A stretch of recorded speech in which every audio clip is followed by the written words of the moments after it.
Hello students, आज हम इस वीडियो के अंदर मॉडल ऑफ एटम्स के बारे में बात करने वाले हैं कि किस तरीके से देखिए जो फंडामेंटल पार्टिकल्स थे, either proton, neutron, electron, whatever it is, जो फंडामेंटल पार्टिकल थे वो वन बाय वन हमने डिस्कवर कर लिए, लेकिन वो प्रेजेंट किस में है, किस तरीके से अरेंज हैं, ये बात कैसे पता चले कि इलेक्ट्रॉन कहाँ प्रेजेंट होता है, प्रोटॉन कहाँ होता है, न्यूट्रॉन कहाँ होता है एटम के अंदर।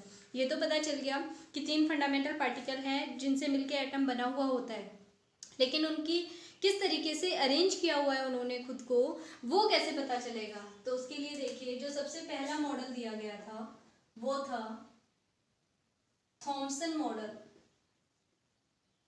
थॉमसन मॉडल थॉमसन मॉडल एक साइंटिस्ट था थॉमसन नाम का, जिसने सबसे पहले इस मॉडल को प्रपोज किया था। और जो थॉमसन मॉडल है ये जे थॉमसन ने 1904 में दिया था। कब दिया था? जे थॉमसन ने 1904 के अंदर बताया था। इसने क्या बताया कि इसने कहा एक जो एटम है उसे सर्कुलर कंसीडर कर लें, और ये एक सी होता है जिसके अंदर पॉजिटिव चार्ज फिल्ड होता है। पूरा क्या है, ये सी की तरह होता है जिसमें कैसा चार्ज प्रेजेंट होता है, पॉजिटिव चार्ज प्रेजेंट होता है, और जो नेगेटिव चार्ज होता है वो कहीं कहीं एम्बेडेड रहता है इस तरीके से, ठीक है। और जो टोटल जो चार्ज है किसी भी एटम का, वो एक दूसरे को, जो पॉजिटिव और नेगेटिव चार्ज है वो एक दूसरे को न्यूट्रलाइज करके रखते हैं, जिस वजह से ओवरऑल जो एटम होता है वो न्यूट्रल नेचर का होता है, उस पर किसी भी तरीके का कोई चार्ज प्रेजेंट नहीं होता। इसमें हर जगह यहाँ पर पॉजिटिव चार्ज है, ठीक है, और जो नेगेटिव चार्ज पार्टिकल्स होते हैं वो एम्बेडेड रहते हैं बीच बीच में। फिर उसकी जो ये बात थी, जो उसकी थ्योरी थी, जो उसने अपने विचार रखे, ये और अच्छे से एक्सप्लेन करने के लिए उसने क्या किया, इसे और अच्छे से डिफाइन करने के लिए उसने एक और एग्जांपल दिया कि क्यों ना आप इसे वाटरमेलन मॉडल मान लें। वाटरमेलन मॉडल, जिस तरीके से एक वाटरमेलन होता है उसके अंदर जो बीज होते हैं, जो सीड्स होते हैं उसके, वो कहीं कहीं एम्बेडेड रहते हैं। फिलहाल तो वैसे भी समर सीजन चल रहा है, वाटरमेलन आप लोग भी सब खा रहे होंगे, तो वो जब काट के हम देखते हैं अंदर से, तो उसने कहा कि एक वाटरमेलन को आप एक एटम कंसीडर कर लें, और जो उसका रेड पार्ट है पूरा, वो तो क्या है, पॉजिटिवली चार्ज है, और उसके अंदर जहाँ पर भी बीज एम्बेडेड हैं, सीड्स प्रेजेंट है, वो सारे के सारे इलेक्ट्रॉन हैं नेगेटिवली चार्ज पार्टिकल्स है, और वो एक दूसरे को काउंटर बैलेंस करके रखते हैं। इस तरीके से इसने अपने मॉडल को समझाने की कोशिश की। उसके बाद उसने और कहा कि क्यों ना आप इसे रेजिंग पुडिंग मॉडल कंसीडर करें। रेजिंग पुडिंग मॉडल, उसने कहा जिस तरीके से जो ड्राई फ्रूट्स होते हैं वो प्रेजेंट होते हैं, रेजिन्स जो किशमिश होती है वो प्रेजेंट होती है खीर के अंदर, पुडिंग के अंदर, सेम उसी तरीके से इसने कहा कि जो पूरे आपने खीर कंसीडर की हुई है उसे तो पॉजिटिवली चार्ज कंसीडर कर ले, और उसके अंदर जहाँ पर भी आपने रेजिन्स डाली हुई है उन्हें क्या कंसीडर कर ले, आप इलेक्ट्रॉन्स कंसीडर कर ले, नेगेटिवली चार्ज पार्टिकल्स कंसीडर कर ले। तो इस तरीके से इन्होंने अपने मॉडल को एक्सप्लेन किया था, बताया था 1904 के अंदर। और इनके मॉडल को उस टाइम पे कंसीडर भी किया गया था क्योंकि इन्होंने न्यूट्रलिटी के बारे में बता दिया था कि न्यूट्रलाइज क्यों है। लेकिन जो स्कैटरिंग एक्सपेरिमेंट था इसके बाद जो आया, उसके बारे में ये कुछ भी नहीं बता पाए थे। तो जो स्कैटरिंग एक्सपेरिमेंट है उसके जो एक्सप्लेनेशन थी, इनकी जो थ्योरी थी वो उससे सेटिस्फाई नहीं कर पा रही थी, तो इसलिए इसे डिस्कार्ड कर दिया गया। इसके बाद दूसरे नंबर के ऊपर जो मॉडल आया वो था रदरफोर्ड मॉडल। दूसरा जो मॉडल था वो रदरफोर्ड मॉडल था। इसे न्यूक्लियर मॉडल के नाम से भी जाना जाता है, न्यूक्लियर मॉडल, ठीक है, इस नाम से भी जाना जाता है। और डिस्कवरी ऑफ न्यूक्लियस के नाम से भी जाना जाता है। इन सारे नाम से जाना जाता है जो रदरफोर्ड मॉडल था उसे। रदरफोर्ड नाम के एक साइंटिस्ट थे, रदरफोर्ड जो साइंटिस्ट थे, इन्होंने 1911 के अंदर जो रदरफोर्ड मॉडल था इसके बारे में बताया था, और उन्होंने न्यूक्लियस के बारे में, न्यूक्लियस वर्ड एक इंड्यूस कर दिया था एटम के अंदर। तो देखिए किस तरीके से बताया इन्होंने। अपने एक सेटअप तैयार किया, सेटअप के अंदर क्या किया इन्होंने। अच्छा, एक ये भी पूछा जा सकता है कि किस तरीके का एक्सपेरिमेंट इन्होंने परफॉर्म किया था इसे बताने के लिए। तो स्कैटरिंग एक्सपेरिमेंट के ऊपर काम कर रहे थे, ठीक है। स्कैटरिंग एक्सपेरिमेंट के थ्रू ही इन्होंने जो न्यूक्लियस है उसके बारे में बताया था और एटम का मॉडल प्रपोज किया था। ये ले लिया हमने एक लेड बॉक्स और इसके अंदर रेडियम सोर्स रखा हुआ है। क्या रख दिया? रेडियम। जो रेडियम है ये अल्फा पार्टिकल्स इमिट करेगा। कौन से पार्टिकल इमिट करेगा? Alpha particles. जो अल्फा पार्टिकल्स होते हैं ये कुछ भी नहीं होते हैं। क्या होते हैं? वो पार्टिकल जिनके ऊपर 2 चार्ज हो और 4 जो है एटॉमिक मास हो। तो इस टाइप का पार्टिकल कौन सा होता है? हीलियम। तो अल्फा पार्टिकल कुछ भी नहीं होते, हीलियम न्यूक्लियाई होते हैं बस। ठीक है, तो हीलियम होता है ये। तो यहाँ पे एक स्लिट लगा दी ताकि जो भी रेडिएशन इससे निकले, जो भी अल्फा पार्टिकल जाए वो स्ट्रेट लाइन पाथ को फॉलो करे, इधर उधर ना जाए। इसके बाद एक यहाँ पे सर्कुलर स्क्रीन लगा दी। ठीक है, और जो स्क्रीन लगाई उसको कोटेड कर दिया। किससे कोटेड किया? जिंक सल्फाइड से। जिंक सल्फाइड से स्क्रीन को। ठीक है, और यहाँ क्या लगा रखा था? एक थिन गोल्ड फॉइल। ये क्या है? थिन गोल्ड फॉइल, वो यहाँ पे लगा दी। अब जैसे ही यहाँ से अल्फा पार्टिकल निकले वो इस तरीके से इस गोल्ड फॉइल के ऊपर जाके स्ट्राइक करेंगे और या तो इस तरीके से स्ट्रेट गए, कुछ एक टिल्ट हो गए इस तरीके से, और कुछ एक बैक साइड के अंदर वापस मूव कर गए। तो इस तरीके का एक्सपेरिमेंट देखने को मिला। ये रदरफोर्ड एक्सपेरिमेंट था। जो स्कैटरिंग एक्सपेरिमेंट वो परफॉर्म कर रहे थे वो इस तरीके का था। उन्होंने क्या किया? एक रेडियम सोर्स लिया लेड बॉक्स के अंदर, और रेडियम के अंदर रेडियम जो है वो हीलियम जो अल्फा पार्टिकल है उन्हें इमिट कर रहा था। जो अल्फा पार्टिकल है वो स्लिट में से, यहाँ पे स्लिट लगाई हुई है ताकि ये स्ट्रेट लाइन पाथ को फॉलो करे। इसमें से ये पास आउट होके जा रहे थे।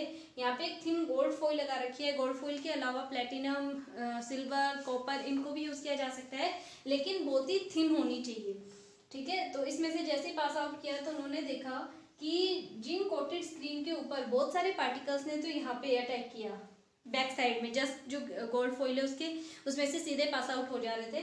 और यहाँ पे जैसे ही ये यहाँ पे स्ट्राइक कर रहे थे फ्लैश लाइट जो है वो दिखाई दे रही थी, जिससे पता चल रहा था कि पार्टिकल कौन सी जगह के ऊपर जाके स्ट्राइक कर रहे हैं।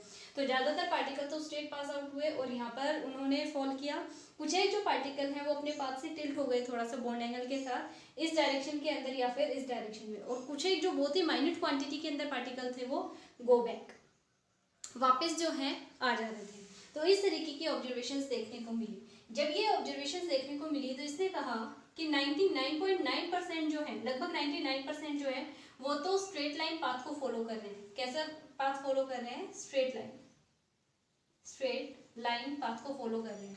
तो इसका क्या मतलब है कि जो एटम है वो सर्कुलर ही कंसिडर किया इसने, इस तरीके से प्रेजेंट है, और इसके बीच में कोई चीज प्रेजेंट है जो क्या कर रही है? बहुत ही छोटा सा कोई चीज प्रेजेंट होता है इसके सेंटर के अंदर, है ना, इस तरीके से प्रेजेंट है मान लो। तो ज्यादातर जो पार्टिकल हैं वो इसमें से ऐसे स्ट्रेट पास आउट हो गए। जो अल्फा पार्टिकल्स थे वो ऐसे इसमें से स्ट्रेट पास आउट होते जा रहे थे, उनके ऊपर किसी तरीके का कोई इफेक्ट नहीं जा रहा था। तो इस चीज़ से क्या कंफर्म हुआ कि ज़्यादातर जो एटम का पार्ट होता है वो होलो रहता है, एम्प्टी स्पेस उसके अंदर प्रेजेंट रहता है, जिस वजह से जो अल्फा पार्टिकल है वो बिना किसी रुकावट के सीधे पास आउट हो जा रहे थे। फिर उसने कहा कि बहुत ही कम अमाउंट के अंदर पार्टिकल ऐसे थे जो एक स्मॉल बॉन्ड एंगल के साथ टिल्ट हुए, यानी उन्होंने अपनी जो डायरेक्शन है वो चेंज की। इसका मतलब ये इस साइड बैंड हो गए और ये इस साइड बैंड हुए। तो इसका क्या मतलब है कि कोई ना कोई हैवी पार्टिकल बीच के अंदर प्रेजेंट है जो क्या कर रहा है? इन्हें अपने अंदर से पास आउट नहीं होने दे रहा और वो इनकी डायरेक्शन को चेंज करवा दे रहा है। तो इस वजह से जो पार्टिकल बिल्कुल न्यूक्लियाई के साथ में से गए, उसके अंदर से नहीं गए, बिल्कुल साथ में से गए, वो आइदर दिस साइड और दिस साइड टिल्ट हो गए थोड़े से, उन्होंने अपनी डायरेक्शन चेंज कर ली। और वो ऐसे पार्टिकल जो बिल्कुल स्ट्रेट जा रहे थे और न्यूक्लियस के ऊपर ही जाके जिन्होंने स्ट्राइक किया, न्यूक्लियस ने अपने अंदर से उन्हें पास आउट नहीं होने दिया और क्या हुआ? वो गो बैक वापिस आ गए। ठीक है, इस तरीके से।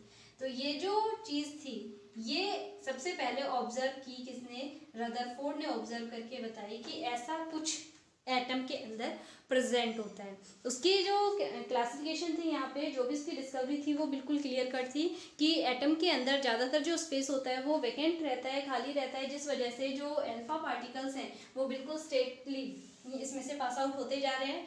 बहुत ही कम अमाउंट के अंदर ऐसे पार्टिकल हैं जो न्यूक्लियस के बिल्कुल साइड से जा रहे हैं। इसका मतलब क्या है कि कोई हैवी पार्टिकल बीच के अंदर प्रेजेंट है जो उन्हें उनके जो वे है उसे चेंज करवा दे रहा है, और जो बिल्कुल इसके ऊपर न्यूक्लियस के ऊपर ही जाके जिन्होंने स्ट्राइक किया उन्होंने न्यूक्लियस ने उन्हें वापस भेज दिया।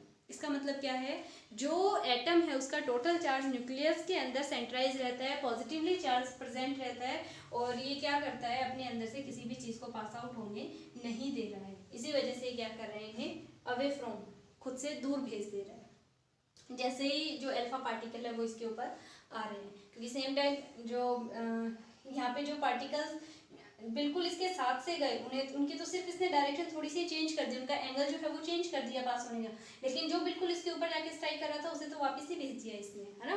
तो इस तरीके से एटम जो है उसको इसने बताया कि एक स्फेरिकल शेप में रहता है, और दूसरा क्या है, बीच के अंदर कोई स्ट्रॉन्ग चीज प्रेजेंट है, बहुत ही स्मॉल अमाउंट के अंदर है, और वो पूरे के पूरे चार्ज को सेंट्रलाइज किए हुए हैं। तो इस चीज से क्या फाइंड आउट हुआ कि जो एटम होता है उसके अंदर बेसिकली दो चीजें प्रेजेंट होती हैं। कौन कौन सी, एक तो न्यूक्लियस, न्यूक्लियस और दूसरा extra nuclear part, extra nuclear part, दो चीजें प्रेजेंट है, एक तो न्यूक्लियस और दूसरा एक्स्ट्रा न्यूक्लियर पार्ट। तो न्यूक्लियस तो ये हो गया जिसके अंदर टोटल पॉजिटिव चार्ज सेंट्राइज है ना, और बहुत ही स्मॉल होता है, एटम के बिल्कुल सेंटर के अंदर होता है। ये इसने बताया न्यूक्लियस के बारे में, सबसे पहले न्यूक्लियस टर्म इसी ने इंट्रोड्यूस की थी, यानी एक तरीके से ये लगा लो कि न्यूक्लियस की डिस्कवरी ही रदरफोर्ड ने कर दी थी। फिर एक्स्ट्रा न्यूक्लियर पार्ट, इस न्यूक्लियस को छोड़ के ये जितना भी पार्ट बच गया वो सारा का सारा क्या है, एक्स्ट्रा न्यूक्लियर पार्ट है, जो होलो रहता है, जिसके अंदर किसी भी तरीके की कोई चीज़ प्रेजेंट नहीं होती। न्यूक्लियस सिर्फ सेंटर में प्रेजेंट रहता है, बाकी के अंदर एम्प्टी स्पेस रहता है, और जो अल्फा पार्टिकल है वो उसमें से पास आउट कर जाते हैं। तो इस तरीके से इसने अपने मॉडल को प्रपोज किया था, कंप्लीट इंफॉर्मेशन दी थी रदरफोर्ड मॉडल में। अब देखिए इसमें अगर ये इस तरीके से प्रेजेंट होता है ये मॉडल, तो जो इसने कहा कि जो ये मॉडल है प्लेनेटरी जो सोलर सिस्टम होता है उसकी तरह काम करता है। जिस तरीके से जो सोलर सिस्टम है उसमें सन के अराउंड, जो सन होता है इसके अराउंड जो प्लैनेट्स होते हैं वो चक्कर लगा रहे होते हैं, उसी तरीके से जो न्यूक्लियस होता है उसके चारों तरफ जो इलेक्ट्रॉन्स होते हैं वो रिवॉल्व कर रहे होते हैं। तो इसका क्या मतलब था, इसने कहा कि इलेक्ट्रॉन अगर इस तरीके से सराउंड करते हैं और जितना भी टोटल पॉजिटिव चार्ज है वो न्यूक्लियस के अंदर प्रेजेंट है, ये न्यूक्लियस है, इसमें टोटल पॉजिटिव चार्ज प्रेजेंट है, और अगर इलेक्ट्रॉन इसके चारों तरफ रिवॉल्व कर रहा है तो कह रहा है कि इसकी तो एनर्जी कम होती जाएगी इलेक्ट्रॉन की, तो और कम होते होते एक टाइम ऐसा आएगा जब ये न्यूक्लियस के अंदर कोलैप्स हो जाएगा, न्यूक्लियस के अंदर गिर जाएगा। इसका मतलब क्या है, जो इलेक्ट्रॉन है वो इस तरीके से इसके अंदर रिवॉल्व करता रहेगा, और एक टाइम ऐसा आएगा जब ये क्या करेगा, न्यूक्लियस के अंदर जाके गिर जाएगा, है ना। ऐसा होना चाहिए। तो ये कह रहा है कि जिस तरीके से जो न्यूक्लियस है वो अट्रैक्शन फोर्स को शो कर रहा है कि जो इलेक्ट्रॉन्स है उन्हें अपनी तरफ, क्योंकि न्यूक्लियस के ऊपर पॉजिटिव चार्ज है, इलेक्ट्रॉन के ऊपर नेगेटिव चार्ज है, तो इसने कहा कि जिस तरीके से ये अट्रैक्ट कर रहा है इलेक्ट्रॉन को, तो जो सेंट्रीफ्यूगल फोर्स होता है वो इसे फार अवे ले जाता है, यानी काउंटर बैलेंस करता है दोनों चीजों को। जो सेंट्रीफ्यूगल फोर्स है वो किसे काउंटर बैलेंस करेगा, न्यूक्लियस के अट्रैक्शन जो अट्रैक्टिव फोर्स है उसे। लेकिन ये बात बाद में डिस्कार्ड कर दी गई थी। इसने एटम की स्टेबिलिटी के बारे में ये बताने में फेल हो गया था कि क्यों जो इलेक्ट्रॉन्स होते हैं वो न्यूक्लियाई के अंदर जाके क्यों नहीं गिर जाते। अगर कंटिन्यू वो मोशन करते रहेंगे तो उनकी तो एनर्जी कम हो जाएगी घूमते घूमते, और जो एक टाइम ऐसा आएगा कि इलेक्ट्रॉन जो है वो न्यूक्लियस के अंदर हो सकता है जाके गिर जाए और कोलैप्स हो जाए। तो इसने सेंट्रीफ्यूगल फोर्स और अट्रैक्टिव फोर्स के बारे में बात बताया, लेकिन ये डिस्कार्ड कर दी गई क्योंकि ये चीज़ें एप्लीकेबल होती है सिर्फ मैक्रोस्कोपिक ऑब्जेक्ट्स के ऊपर, जबकि इलेक्ट्रॉन जो है वो माइक्रोस्कोपिक ऑब्जेक्ट्स के अंदर आता है। इस तरीके की जो चीज़ें हैं वो उनके ऊपर काम नहीं करती हैं। तो इस चीज़ को वो बताने में फेल हो गया था, ये इसका एक ड्रॉबैक था। ठीक है, इसकी एक लिमिटेशन थी जो ये नहीं बता पाया था स्टेबिलिटी के बारे में। बाकी न्यूक्लियस की इसने डिस्कवरी की थी, लेकिन इसकी स्टेबिलिटी को एक्सप्लेन करने में ये फेल हो गया था। तो ये कंप्लीट रदरफोर्ड मॉडल था आपका। 2 मॉडल पढ़े हैं हमने, एक तो थॉमसन मॉडल और दूसरा रदरफोर्ड मॉडल। आपने पहले भी पढ़े हैं 9th स्टैंडर्ड के अंदर, दोबारा से रिपीट कर दिया है। तो आप इन्हें पढ़ें, अच्छे से नोट्स बनाएं, डायग्राम लर्न करें, अच्छे से इन्हें पढ़ें।